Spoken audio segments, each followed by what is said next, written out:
ഇൻ്റർസ്റ്റേറ്റിൽ ഓടാൻ പറ്റുന്ന ബുക്കിംഗ് എടുത്ത് ഓടാൻ പറ്റുന്ന വാഹനങ്ങളാണ് എടുക്കാൻ ആഗ്രഹിക്കുന്നത്. പക്ഷേ നമ്മൾ ആഗ്രഹിച്ചാലും ഇല്ലെങ്കിലും ആരും വണ്ടി തരാൻ തയ്യാറല്ല എന്നുള്ളതാണ് നമ്മൾ നേരിടുന്ന പ്രശ്നം.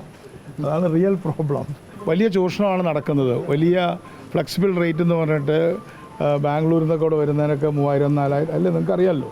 അപ്പോൾ അതൊന്ന് നിയന്ത്രിക്കാന്നുള്ള ഉദ്ദേശമേ ഉള്ളൂ. അപ്പോൾ അത് വരുമ്പോൾ നമുക്കൊരു 5 വർഷം കൊണ്ട് ഒരു 1000-1500 വണ്ടികൾ ആ രീതിയിൽ കളക്ട് ചെയ്യാൻ പറ്റുമെന്നാണ് തോന്നുന്നത്. അപ്പോൾ നമ്മൾ ബൾക്കായിട്ട് നമ്മൾ വണ്ടി വാങ്ങിക്കാൻ താല്പര്യമില്ല മീൻസ് കാശില്ല. അപകടത്തിൻ്റെ അപ്ഡേഷനെ കുറിച്ച് സീരിയസ് മാറ്ററാണത്. അതായത് ഒരു സ്റ്റേജ് കാരിയർ ബസ് എന്നുള്ള നിലയ്ക്ക് അത് ഓവർ സ്പീഡ് പോയി എന്നാണ് പ്രാഥമികമായിട്ടുള്ള അന്വേഷണത്തിൽ കാണുന്നത്. ഇപ്പോൾ നമ്മൾ ട്രാൻസ്പോർട്ട് കമ്മീഷണർ കഴിഞ്ഞ കൊട്ടാരക്കര അപകടത്തിന് ശേഷം എന്ത് അപകടം ഉണ്ടായാലും അത് പോലീസ് കേസ് ആവുന്നതിന് പുറമേ ഒരു 5 day എൻക്വയറി, അതിന് പോസ്റ്റ് ക്രാഷ് എൻക്വയറി എന്നാണ് പേരിട്ടിട്ടുള്ളത്. വിത്തിൻ 5 days ഒരു എൻക്വയറി കണ്ടക്ട് ചെയ്യും. ഓക്കെ, അപ്പോൾ അത് നടന്നുകൊണ്ടിരിക്കുകയാണ്. അത് വളരെ ദൗർഭാഗ്യകരമായിട്ടുള്ളൊരു സംഭവമായിപ്പോയി. നിങ്ങൾ വീഡിയോ കണ്ടല്ലോ, എല്ലാവരും വീഡിയോ കണ്ടല്ലേ. അപ്പോൾ വീഡിയോ കാണുമ്പോൾ തന്നെ നമുക്കറിയാമല്ലോ അതിലത്തെ പ്രോബ്ലംസ് അറിയാൻ പറ്റും. എന്തായാലും അതിനെ ആവർത്തിക്കരുത്. ഇന്നിപ്പോൾ ഇവിടുത്തെ RTO മലപ്പുറവും തൃശ്ശൂരുമുള്ള RTOയോട് എന്നെ കണ്ടിരുന്നു. അദ്ദേഹത്തോടും പറഞ്ഞിട്ടുണ്ട് കർശനമായിട്ടുള്ള സ്പീഡ് നിയന്ത്രണം പ്രത്യേകിച്ച് ഈ മഴക്കാലത്ത് നടത്തണം. അതേപോലെ സ്റ്റേജ് കാരിയർക്കെല്ലാം ഗവർണർമാരുണ്ടെന്നാണ് വെപ്പ്. സ്ട്രീറ്റ് ഗവർണർ വേണം. അപ്പോൾ സ്പീഡ് ഗവർണർ ഇല്ലാത്ത വണ്ടികളെ സംബന്ധിച്ചിടത്തോളം വളരെ കർശനമായ നടപടികളെടുക്കും.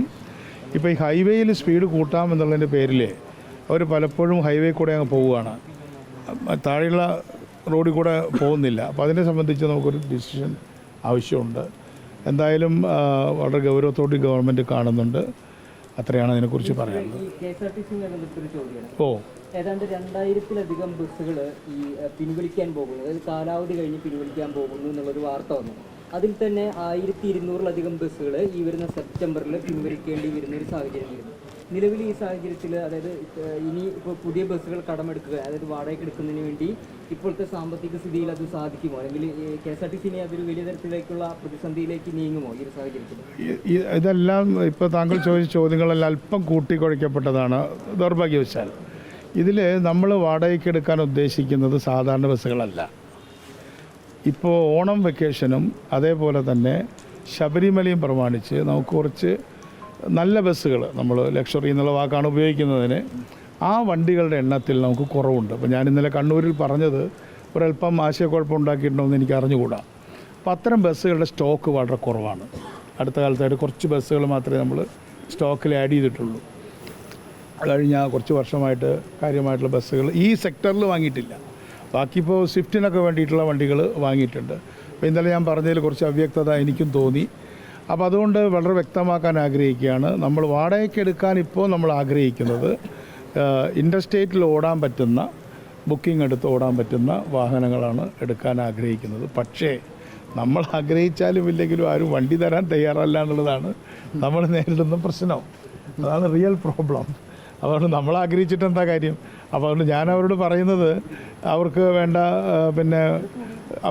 നമ്മൾ കോട്ട് ചെയ്യുന്ന തരത്തിലുള്ള പൈസ വേണമെങ്കിൽ ഡെയിലി ആയിട്ട് തന്നെ കൊടുക്കാനൊക്കെ നമ്മൾ തയ്യാറാണ്. കാരണം വലിയ ചൂഷണമാണ് നടക്കുന്നത്. വലിയ ഫ്ലെക്സിബിൾ റേറ്റ് എന്ന് പറഞ്ഞിട്ട് ബാംഗ്ലൂരിൽ നിന്നൊക്കെ ഇവിടെ വരുന്നതിനൊക്കെ 3000-4000 അല്ലേ, നിങ്ങൾക്കറിയാമല്ലോ. അപ്പോൾ അതൊന്ന് നിയന്ത്രിക്കാന്നുള്ള ഉദ്ദേശമേ ഉള്ളൂ. മറ്റ് വണ്ടികളൊന്നും ഇപ്പോൾ നമ്മൾ സാധാരണ വണ്ടികളൊന്നും ഇപ്പോൾ വാടകയ്ക്ക് എടുക്കുന്നതിനെക്കുറിച്ച് തീരുമാനിച്ചിട്ടില്ല. പക്ഷേ സ്പോൺസർഷിപ്പ് നമ്മൾ പറഞ്ഞിട്ടുണ്ട്. ആ സ്പോൺസർഷിപ്പിൽ വണ്ടികൾ കുറേശ്ശെ ആയി തുടങ്ങിയിട്ട് ഞങ്ങളതിലേക്ക് അങ്ങോട്ട് അഗ്രസീവായിട്ട് ഇറങ്ങുന്നേ ഉള്ളൂ.